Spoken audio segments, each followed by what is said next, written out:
Thanks for tuning in to U2 Concast. What you are about to watch is one of the videos in our special series on Irish poet Brendan Kennelly. Cannelli has a long history of connections to U2. His epic poem, The Book of Judas, was released in 1991, the same year as Achtung Baby, which has its own Judas-inspired song. The poet and Bono reviewed each other's works in the Irish newspaper The Sunday Press. Later, Cannelli reviewed the pop album for the U2 fan magazine Propaganda. Most recently, you may have seen the poet mentioned in the liner notes for Songs of Experience, where Bono said Cannelli challenged him to, quote, "Write as if you're dead." And Bono contributed a reading of one of the Book of Judas poems to the video launch of the Brendan Kennelly Literary Archive in April of 2021. All of our concasts about Brendan Kennelly, as well as links to more resources and to his books, can be found on our U2 Studies page at u2conference.com. Welcome to the U2 Concast. Today, we are talking with poet Katie Donovan about poet Brendan Kennelly, who might be familiar to U2 fans through his Book of Judas, as well as in the liner notes of Songs of Experience, where Bono mentioned that Kennelly told him to write as if you're dead. So I am very pleased to welcome Katie Donovan here. U2 Concasts are for enhancing our understanding and enjoyment of U2 and the fan experience.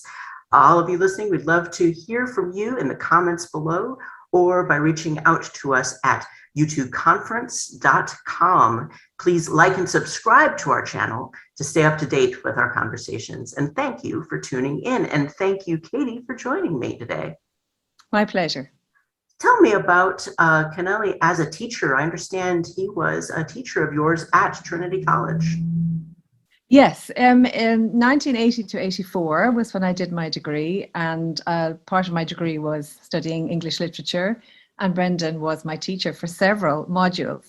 The one I remember the most was the one I did in my final year on Irish literature and mythology, because he introduced us to Joseph Campbell and the idea of the hero with 1,000 faces.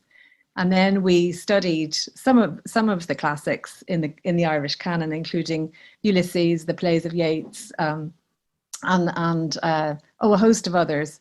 But what was so wonderful about it was not just the angle which encouraged us to think about myth and Irish writing, but also he got us writing ourselves, not just academically. And some of us even produced in the classroom our own versions of some of the Yeats plays. So it was really exciting, interactive, and challenging. He was a wonderful teacher. Oh, fantastic. So did that inspire you then to stay in touch with him afterward? Well, our paths seemed to cross, as often happens in Dublin. And he was such a fixture of Trinity that those of us who graduated, and I went on to California to do a master's, but when I came back, anytime I'd be in city centre, you'd always, as a graduate, out of nostalgia, take a shortcut through the Trinity campus, and invariably you would bump into Brendan, or you'd go into one of Dublin's many bookshops, and invariably you'd bump into Brendan. And he would always go, he always knew who everybody was, from his former students to the porters on campus, to the many different kinds of flaneurs and even homeless people who would be populating the city. Brendan would know them all by name, and he would stop and have the chats, and always be polite, but also, a bit of a tease. That was just his persona. So yes, even after coming back, graduating, going off to do my master's and coming back, I would run into Brendan.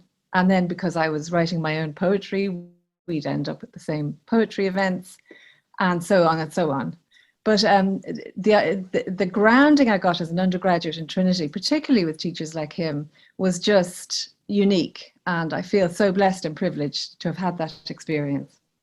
And then you went on to actually co-edit some books with him, I understand, through Blood Axe Books. It's a poetry house out of England, right? And Cannelly was one of the poets there, and you are a Blood Axe poet as well. Yes. And I'm not sure, it's two books. There's a book on Irish women, and there's a book called Dub Lines, which is kind of all these writings on Dublin. And forgive me, I don't have the name of the Irish women. Is it just called Irish Women, or is it called?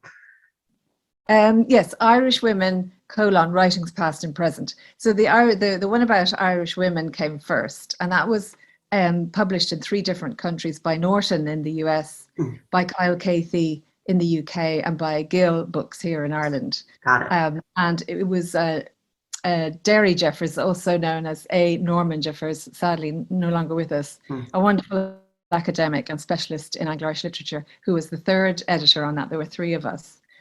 And Brendan was getting very interested in a topic that was incredibly relevant at the time in the late 80s, coming into the 90s, and that was feminism. Now, nowadays, he might be accused of, cultural misappropriation, being a man, but in those days, he was quite outspoken about what was going on for women. And it was a time of huge change in Ireland, because it wasn't until 1990 that we got our first woman president.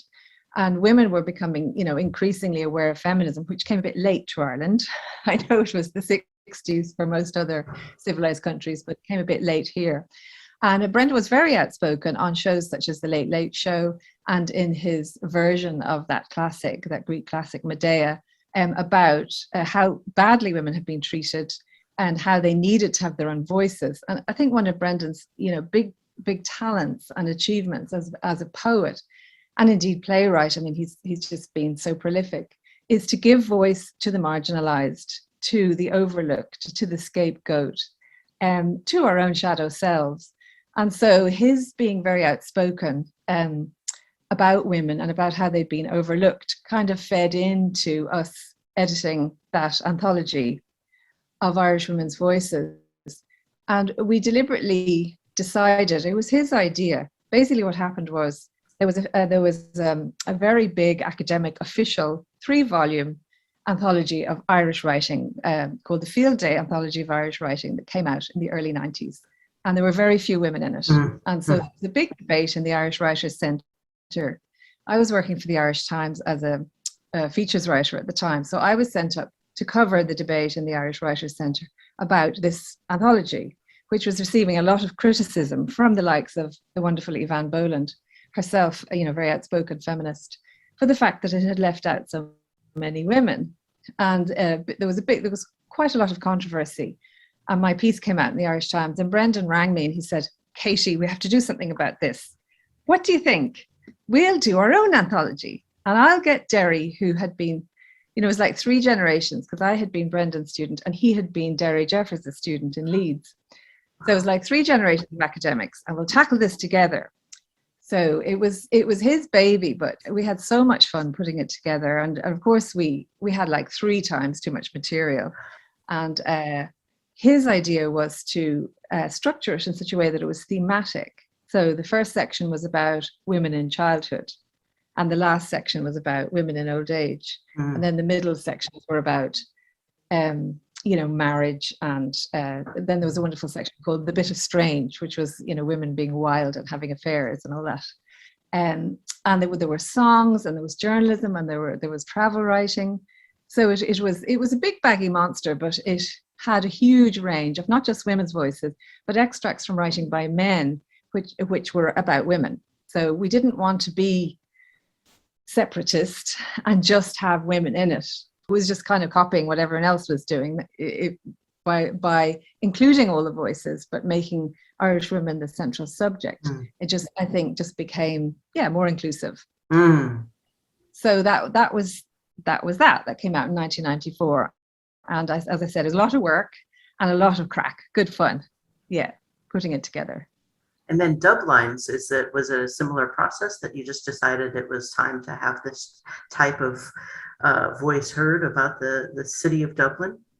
Well, Brendan and I, Derry, who lived in England, didn't get as involved in putting Irish women, the anthology, together. So Brendan and I, we kind of got into a groove of working, and he said, "Let's do another one. We'll do one about Dublin." And he spoke about this to our publisher, Neil Astley, who's the editor of Blood Ox Books. And Neil was all on for it and thought it was a great idea.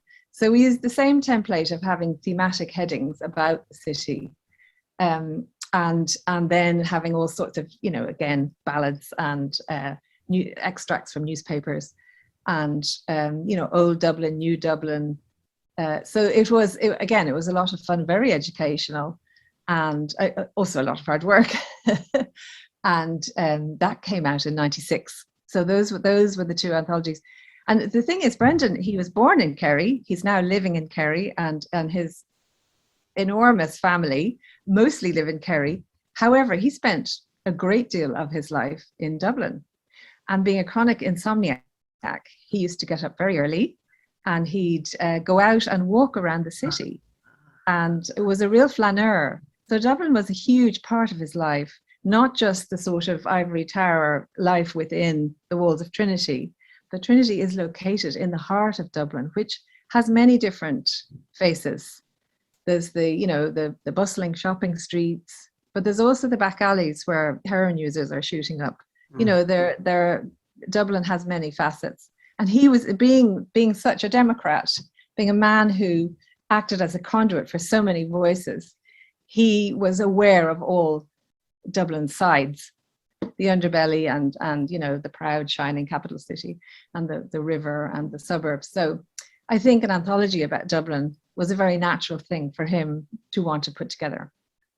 It feels very congruent with the work that U2 has done, because there's always a bit of Dublin going on in the songs in one way or another. So I am imagining, I'm not able to talk to Brendan and Bono right off the bat, but in their conversations, I can imagine that their mutual love of the city must come up. Yes, both great talkers, great orators. Yes. In fact, two great voices together. Well, you said that you would get together just when you'd run into Brendan in the city when you were coming up, but you also spoke to me about having lunch together when you were working at the Irish Times. So is this like is he kind of just this, like, for you a marker of what Dublin is as well? Oh, absolutely. Well, I think it's so lovely for me to have Brendan as a teacher / mentor when I was an undergraduate, and then as somebody who, I was like a clueless, capable of a lot of hard work and full of curiosity, but kind of clueless young woman, who got to know what it was like to put together an anthology, again under his tutelage.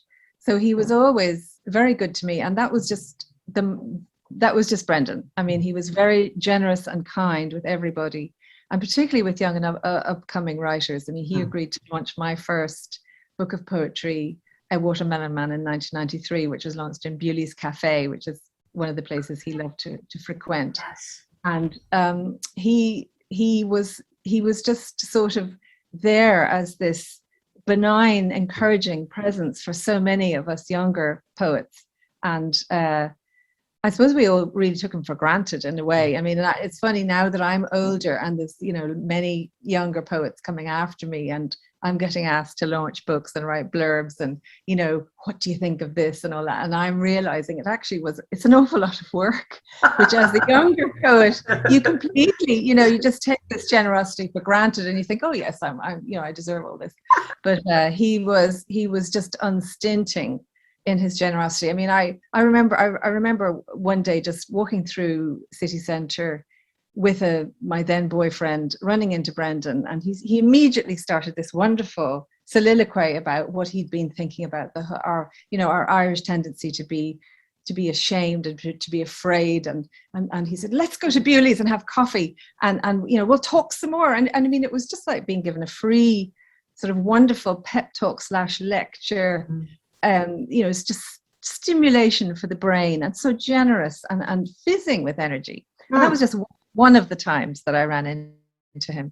But as I became a sort of city centre fixture working for the Irish Times, he would occasionally ring and say, do you want to come over for lunch? And then we go and have lunch in Trinity, with some of the other deans and profs, and talk about, we'd have coffee and get all buzzed on caffeine and, have just another one of those talks. So I must say I do miss that. Yeah. You also said he was very private. Well, this is the thing about Brendan. He he would go on to the Late Late Show with Gay Byrne, and he would say the most provocative things and the most self-revealing things, and yet he would decide what to reveal, and he would go back to his, his sort of monkish cell, his room on the campus of Trinity, surrounded by mountains of books, and have his brief night's sleep, get up, walk around the streets, and then spend several hours writing. So he would very much be his own man and choose when to reach out for friendship and when to retreat. So he's a complex person, as indeed I suppose all us writers are. What are some of your favorites in his work? Well, you asked me about that, Angela, and it was so difficult to choose because there's so much to choose from. He was so prolific. But I think certainly his translation of Medea, and I remember reading from that at a celebration for his 60th birthday, which indeed Bono was at. And we, those of us who love him and were given the opportunity, stood up and read some of his work. And he was there in the audience listening. Of course, he would have read it so much better himself, but it was just a way of paying tribute to him. Medea is so eloquent and gives voice to a woman's rage so powerfully. And it was particularly timely because Irish women were just beginning to feel like, well, maybe we could be entitled to be a bit fed up about how we've been treated. And so Medea is superb. I particularly love The Man Made of Rain, which he wrote after a time in hospital, which is often overlooked, but what I like about it as a collection, here's his beautiful cover, is that it does that unusual thing. It's a male poet who's writing about physical frailty and how he feels in his body, that incredible vulnerability that comes with near death, which is what happened to him. So it's that I particularly like that book. It sort of hangs together very well. The early sort of ballads like Bread, which is just so beautiful. I can't read it in its entirety because it'll take up too much time. But it's that beautiful metaphor of making bread. That sort of simple agricultural traditional farm. We think of it as a farm. Of course, every Irish woman made bread. Women in the city, women all over the country made bread. And the poem is very much about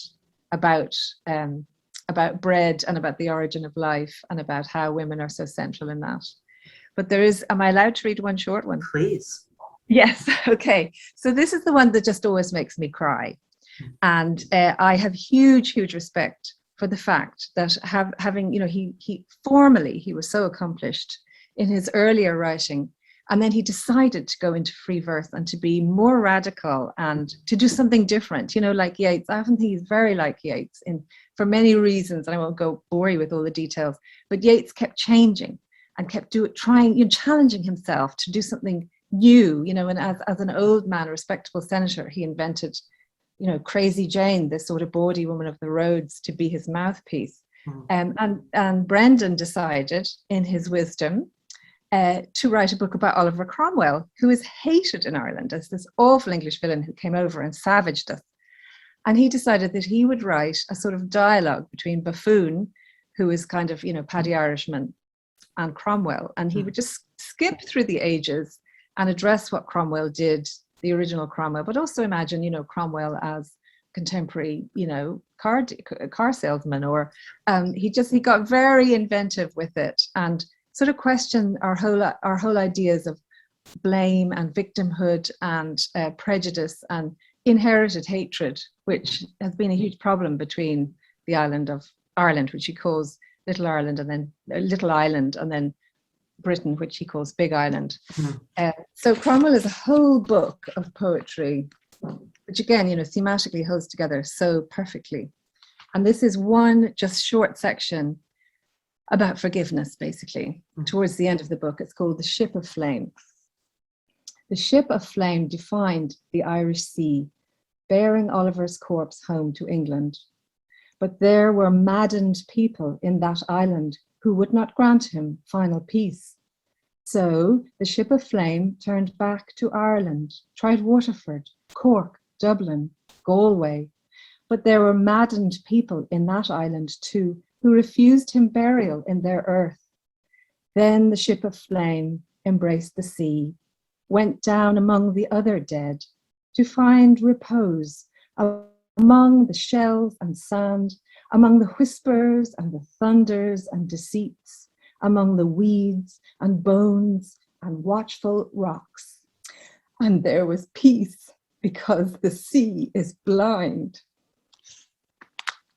See, always makes me cry. Sorry. No, it's very powerful. Yeah. So I always go back to that one little section of a wonderful collection. But there's so many riches in his work. I could go on and on and on, and I know we only have a certain amount of time. I would just encourage anyone who's listening to find not only one of his many books, but the most recent one, The Essential Brendan Kennelly, actually comes published by Blood Axe with a recording of him reading the poems that are in the book. Oh, fantastic. So you get to hear his wonderful voice, because nobody could read and perform like him. He could stand up. Now, unfortunately, he's very frail now, so I think those days are over. But he could until very recently, he could stand up and from memory perform one of his poems. I could never do that. I always have to look at one of my books if I'm reading my work, but he would just stand up and perform it. Oh, I am so glad that we got to spend a little bit of time together, Katie. This has been just a wonderful reflection on someone who has obviously affected your life in beautiful ways. So I'm very glad for the opportunity to hear your stories. Not at all, Angela. If there's anything else you want to ask me, as you can hear, I'm full of the chats, but I think we're running out of time. So it's just been a lovely opportunity to pay tribute to a very special man. Yeah, a man who was culturally very significant in the evolution of Irish feminism and the dropping of our inherited shame, as well as an extremely fine poet. Thank you so much. And thank you for watching. Check us out at u2conference.com. We have links to our website and our Discord server in the video description. Katie, Donovan, thank you. Thank you, Angela.